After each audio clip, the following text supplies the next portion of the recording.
पुण्यातील विनायक महाविद्यालयातले हे नावाजलेले कॉलेज पहिल्याच दिवशी सकाळी 9 वाजता गेटसमोर विद्यार्थ्यांची गर्दी. कविता देशमुख साध्या निळ्या सलवार कुर्त्यात, हातात बॅग, चेहऱ्यावर उत्साह आणि थोडी भीती.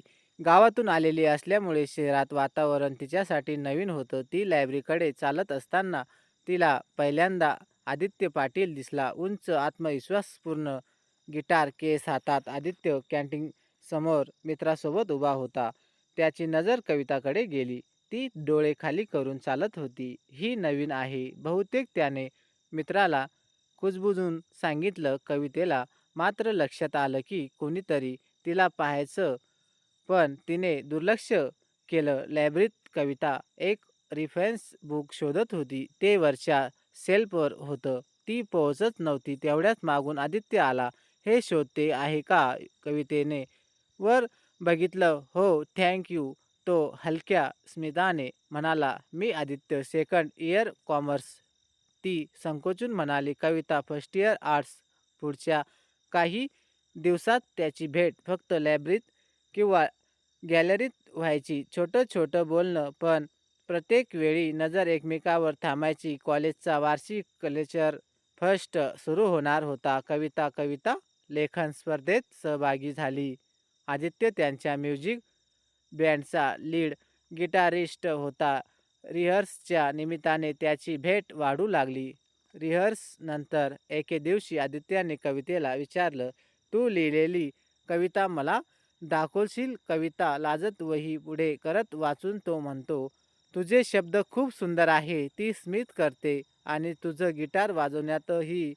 कॉफी प्यायला जाणं, कॅन्टीनमधल्या दुसऱ्या हसऱ्या गप्पा, गार्डनमधली शांत बसणं, हे सगळं आता नेहमीच झालं. फर्स्टच्या दिवशी आदित्याने स्टेजवरून गिटार वाजवता थेट कवितेकडे बघितलं. तिचं हृदय धडधडायला लागलं. त्यानंतर ती जेव्हा स्टेजवर कविता वाचायला गेली, तिनेही त्याच्याकडे 5 शब्द उच्चारले.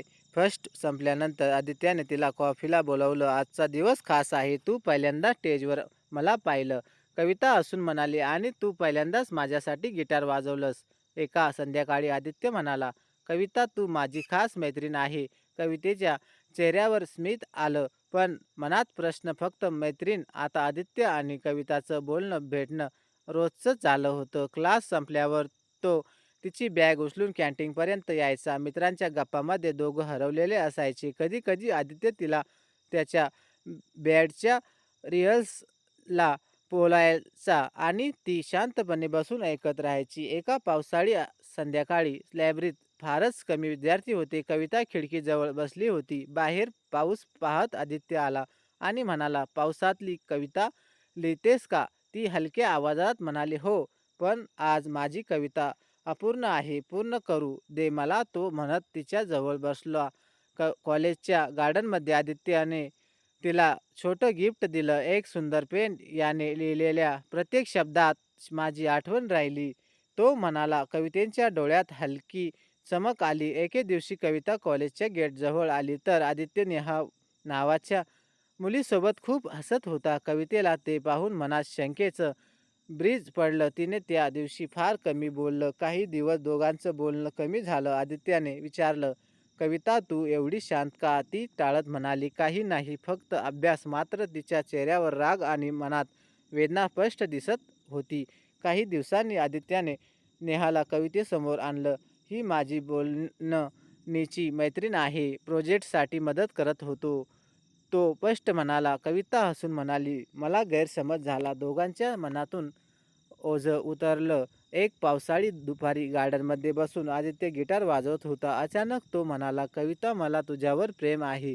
ती डोळ्यात अश्रू घेऊन म्हणाली, मलाही. आदित्य पावसाच्या थेंबासोबत त्याचं प्रेम फुललं. प्रेमाच्या दिवसांनी कॉलेज रेंगून गेलं. क्लासमधल्या छोट्या नजरा, कॅन्टीनमधले हसरे संवाद आणि लायब्ररीतला शांत सहवास, सगळं जादुई होतं. परीक्षांच्या काळात आदित्य स्पर्धेत व्यस्त होता.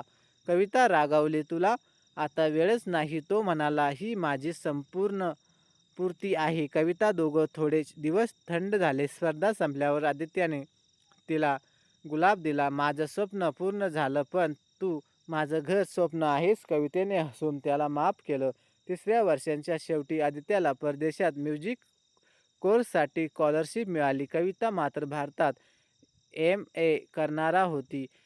अंतराची भीती मनात होती. एअरपोर्टवर आदित्य म्हणाला, अंतर बदलत फक्त ठिकाण, मन नाही. कविता डोळे पुसून म्हणाली, तू परत येशील नाही का? व्हिडिओ कॉल, मेसेज, गाणे असं त्याचं प्रेम चालू राहिलं. पण वेळेस अंतर वाढत गेलं. कधी कधी बोलणं कधी झालं तरी आठवण कायम होती. कवितेला बातमी मिळाली की आदित्यच्या ब्रँडला मोठी संधी मिळाली आहे आणि तो भारतात येणार नाही.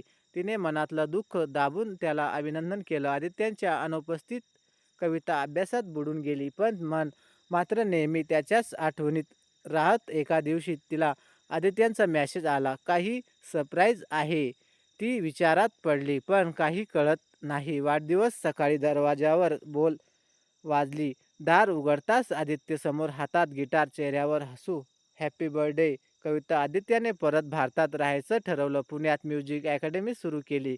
कविता प्रोफेसर झाली. त्याच्या भेटी पुन्हा नियमित झाल्या. आता ते दोघं एकत्र कॉन्सर्ट, कवितांचं वाचन आणि मित्रासोबत टिप्स करत होते. जीवन पुन्हा रंगीत झालं. एका कार्यक्रमात आदित्य एका सिंगर सोबत खूप बोलत होता. कवितेला पुन्हा जुनी शंका आली, मात्र यावेळी तिने थेट विचारलं. तो हसून म्हणाला, ती माझ्या गाण्याची पार्टनर आहे, माझ्या मनाची नाही. या घटनेवर कवितेचा त्याच्यावरचा विश्वास अधिक दृढ झाला. आदित्याने कवितेला घरी नेलं. त्याच्या आई वडिलाला ती फार आवडली.